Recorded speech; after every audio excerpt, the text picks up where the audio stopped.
Estamos nuevamente en nuestras charlas cápsula de Cabaña Modelo con el ingeniero Mariano Batallé de APSA, que nos va a hablar de micotoxinas en la producción de huevo. Les recuerdo, si quieren seguir el canal, se pueden apretar el botoncito suscribirse y les van a llegar directamente las notificaciones. Nuestra intención es seguir produciendo charlas compactas, útiles para el avicultor. Buen día, Mariano. Buen día, Sebastián. ¿Cómo estás? ¿Todo bien? ¿Vos? Todo muy bien, por suerte. Te escuchamos. Gracias por incluirme. Bueno, si querés ya empiezo a contarles un poco sobre las micotoxinas y por ahí dos recomendaciones que creo que son las más importantes.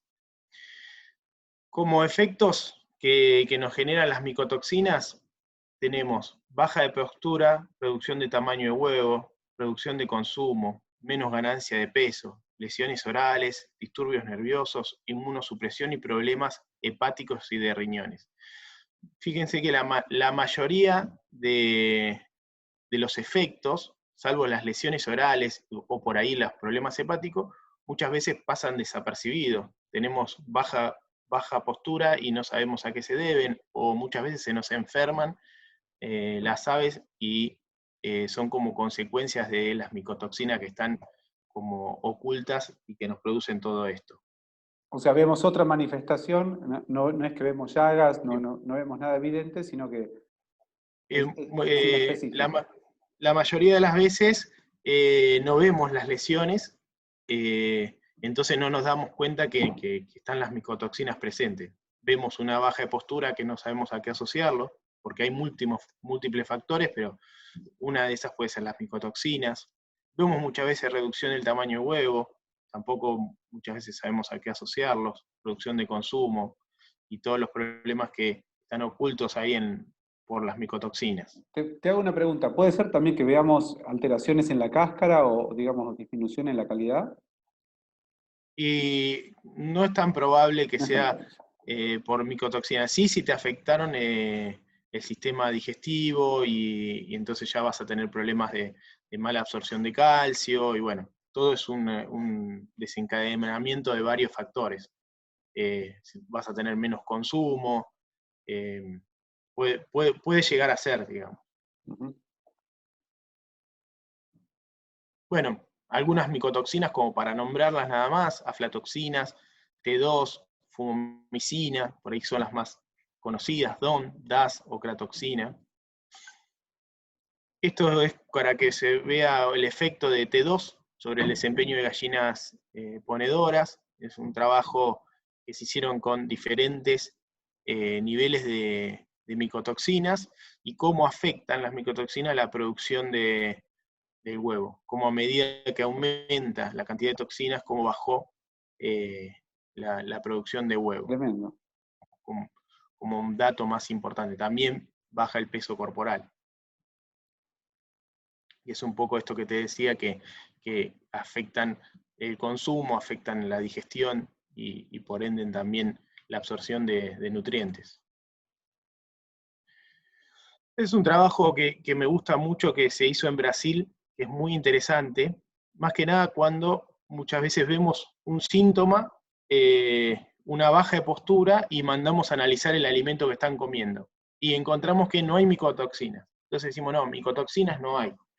Fíjense, en este trabajo lo que hicieron es darle por 7 semanas alimento con micotoxinas. Ajá. Y al día 6 lo retiraron. Hasta el día 6 no hubo baja de postura, y recién al día 8 empezó a verse una baja en la postura por el problema de las micotoxinas. Ajá. O sea, ok, que inclusive en las granjas es muy común, digamos, o en general nadie puede sostener la materia prima, analizarla y luego usarla. En general siempre estamos usando, o analizamos lo que ya comimos, por decir así, Claro, por lo que sí, es vos muy decís. complicado. Es muy Okay. complicado, y cuando nosotros queremos ver qué pasó, es muy probable que no guardemos una camada de alimento, o una muestra de alimento por cada camada de alimento. Entonces, es muy difícil saber que fueron las micotoxinas. Tal vez cuando en ese momento analizamos el alimento ya no hay micotoxinas. O sea que es difícil reaccionar en el momento, sino que es más Claro, probable prevenir sería una acción mejor en ese claro. sentido. Okay. Que digamos es parte de las recomendaciones del final, ¿no? Perdón. Sí, no. Esto nosotros en APSA hacemos relevamiento de micotoxinas. Esto es un poco un resumen de todo el año pasado de muestras de alimentos que se analizaron micotoxinas. Y un dato bastante interesante que concuerda con los resultados de muchos años atrás. De todas las muestras de alimentos, el 100% de las muestras había micotoxinas. O sea, hubo un 0% de negativo. No hubo ninguna muestra de alimento balanceado que no tuviese micotoxinas. Y en todas se encontraron más de 3 micotoxinas. En ninguna hubo una sola, en ninguna hubo 2. En todas hubo más de 3. Y fíjense que el 85% de, de los alimentos hubo más de 4 micotoxinas. O sea que nunca están solitas. Siempre están combinadas. Y esto es un hecho que se da siempre. Si vemos las micotoxinas, acá no habla de niveles de ppm, sino de la presencia. Vimos que en todas las muestras de alimentos se observó presencia de T2. Vimos el ensayo que mostré al principio, que la baja de postura que genera T2. En el 94% de las muestras hubo fumomicina, cerealelona y también DOM. Digamos que estas 4, en casi todas las muestras hubo estas 4. Y en menor cantidad, aflatoxina y ocratoxina. Y aflatoxina, que siempre uno está atrás de la aflatoxina, es la que menos está apareciendo. Es la que menos aparece en estos últimos años, por lo menos que yo he visto. Casi siempre aparece fumo, y el resto por ahí no aparecen porque generalmente no le dan importancia y no la muestrean, pero están. Si vemos el maíz, que es una porción importante del alimento, se da la misma situación. Es más, en el maíz no se encontró ninguna muestra que tuviese 3 micotoxinas. En todas hubo más de 4 micotoxinas. Y es importante ver, este es un cuadro de interacciones, que el hecho de que haya más de 1 o 2 micotoxinas no es un hecho menor, porque así como los minerales tienen interacciones, en las micotoxinas también interaccionan entre ellas. Y hay un efecto aditivo, que quiere decir eso, para simplificar, que es 1 más 1 es 2. Hay un efecto... Una sinergia negativa sería en este caso. O sea.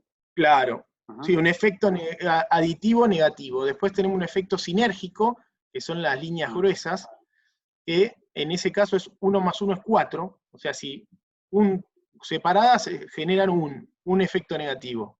Juntas generan menos 4. Y un aditivo más que aditivo es 1 más 1 es 3, como ejemplo, ¿no? Entonces vemos que hay diferentes interacciones sinérgicos, aditivos, de las micotoxinas. Entonces por ahí tenemos niveles bajos de micotoxinas, pero juntas generan mucho más de lo que podrían causar. Entonces por ahí, las tablas donde dicen los niveles recomendados, ninguna dice el niveles recomendados si están combinadas. Entonces hay que prestar atención. Este es un ejemplo, si bien está hecho en pollos parrilleros, se aplica muy bien para ver el efecto de aditividad. Tenemos 4 tratamientos, uno sin micotoxinas, uno con ocratoxina, uno con aflatoxina y uno con las 2 micotoxinas. Y vemos que con ocratoxinas bajó el peso, con aflatoxina bajó el peso, y cuando se combinaron las 2, bajó muchísimo más. Sí. Confirma ese efecto aditivo. Veo esto y me imagino una recría también y el efecto que puede tener en una crianza. Claro, totalmente. Dejé esto justamente por eso, porque en la recría te podría estar afectando los pesos. Muy bueno. Bueno, algunas recomendaciones. Mantener limpia la planta de alimento. Esto es algo que muchas veces no prestamos atención y nosotros en la planta tenemos el foco de hongos y por ende de micotoxina. Ningún secuestrante de micotoxina va a actuar si tenemos altas dosis de micotoxinas. Si es masivo, si hay una invasión permanente. Claro. Una planta de alimento con esta suciedad va a generar hongos, y estos hongos van a generar micotoxinas, y todo el tiempo vamos a estar llevando en el alimento micotoxinas. Por ahí chequeamos maíz, chequeamos soja, pero el alimento final se está contaminando. Entonces, fíjense el efecto de la limpieza. Esto es un trabajo que se hizo antes, se contó la contaminación de hongos, y después que se limpió se contó nuevamente, y bajó significativamente la cantidad de hongos con la limpieza, simplemente con la limpieza.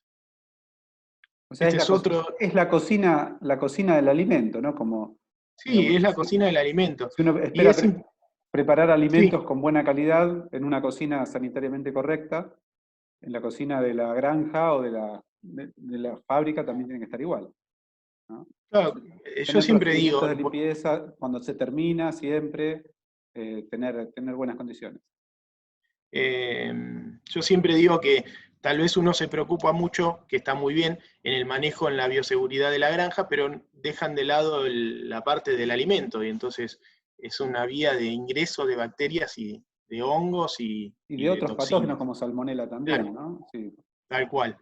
Entonces, lo interesante es que al principio por ahí es complicado, pero después, una vez que entra en rutina, ya es un proceso más de la producción. Es cada tanto tiempo, que puede ser por un mes, todos los meses, en tal fecha se hace una limpieza de toda la planta de alimento. Este es un ejemplo de eso. Digamos, se hizo en esta planta de alimento una limpieza por mes, y vemos cómo estos son diferentes hongos, cómo fueron reduciendo la cantidad de hongos mes a mes con las diferentes limpiezas. Muchísimo. Bueno, pero el problema es cómo realizamos, ¿no? La limpieza adentro de la mezcladora, dentro de las instalaciones. ¿Cuál es mi recomendación? Como más efectivo es, si la mezcladora, partiendo de una mezcladora de 500 kilos más o menos, si la mezcladora de 500 kilos, usar 250 kilos de maíz molido grueso. Sí. Lo importante es que sea grueso, porque estas partículas gruesas actúan como barrenador, como una lija. Y agregarle algún fungicida bactericida, pues ya que limpiamos para hongos, también limpiemos para bacterias también. Entonces mezclamos a ese maíz los 50 kilos y lo hacemos pasar por todo el proceso varias veces.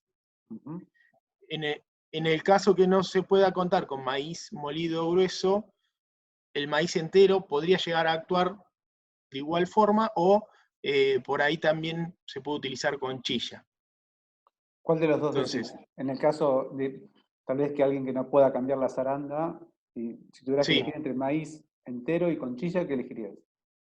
Y yo elegiría conchilla. Ajá, okay. Al maíz, al ser redondeado, por ahí no hace un efecto de abrasión. Entonces la conchilla podría ser un poco más, conchilla gruesa, ¿no? Podría ser más abrasiva que el maíz entero. Entonces, le agrego los 50 kilos del fungicida, y eso lo hacemos pasar varias veces por el circuito. ¿Y después qué hago con ese maíz o esa conchilla? ¿La tiro? No la tiro, porque sigue teniendo el producto. Lo que hago es la reutilizo. Y como tiene el producto, no la puedo poner en un alimento de una sola vez, sino que la tengo que ir dosificando. Se puede reutilizar reemplazando, si es el caso de maíz, 25 kilos del maíz que yo voy a usar en fórmula, y le pongo el maíz con el producto. Ujú. Y también va con ese beneficio a los hilos a donde vaya, Sí, dentro de la sí, granja. totalmente, Ujú. totalmente. Entonces, si uno toma como rutina esa limpieza una vez por mes, eh, podría implementar la utilización de este tipo de productos. Y después mi segunda recomendación es utilizar siempre secuestrante. Vimos que siempre hay, vimos que durante todo un año de análisis, porque no hicimos de los anteriores, no lo mostré, pero dieron los mismos resultados, siempre hubo micotoxinas. Entonces, para quedarnos tranquilos, lo mejor es usar un secuestrante de micotoxinas. Ujú. Yo dividí los secuestrantes en tres tipos de secuestrantes, para hacerlo más global. Los aluminosilicatos, los secuestrantes que poseen paredes levaduras, y por ahí los más tecnológicos, que esto engloban un montón de secuestrantes. Ujú. En el caso de los aluminosilicatos, solo tiene una absorción, o absorben en su mayoría, aflatoxinas. Afla. Y vimos que aflatoxina era lo que menos teníamos, son los que niveles más bajos que tenemos. Entonces, yo no recomiendo utilizar este tipo de secuestrantes. Es un secuestrante con suelo. Claro, porque generalmente sale barato, entonces lo ponemos. Pero ¿qué pasa? Muchas veces para que ese aluminosilicato funcione, se colocan 4 kilos por tonelada de alimento. Entonces, a 4 kilos por tonelada de alimento es el mismo costo que poner 1 kilo por tonelada de un secuestrante que secuestra amplia gama de micotoxinas y que tienen paredes levaduras. Ujú. Entonces, recomiendo utilizar este tipo de secuestrantes con paredes de levadura antes que los aluminosilicatos. Entiendo. Y por ahí, eh, a un nivel más tecnológico, que podría ser utilizado para la recría, para situaciones de toxicidad, un secuestrante es más tecnológico, que en este caso pueden poseer hepatoprotector, diferentes tipos de absorbente, carbono activado, fibras. eh, entonces ya este tipo de secuestrantes, si bien en postura estaría perfecto, pero pensando en costos, podría utilizarlo para los alimentos de recría y en Ajá. el caso de reproductoras también, Ahora, y que son, en el caso que yo tengo, digamos, la sospecha de que estoy afectado por las micotoxinas y doy un tecnológico, también puedo cubrir parte de, digamos, del daño que ya me hizo, porque vos decís también que tiene algo de sí, patoprotector, sí, digamos.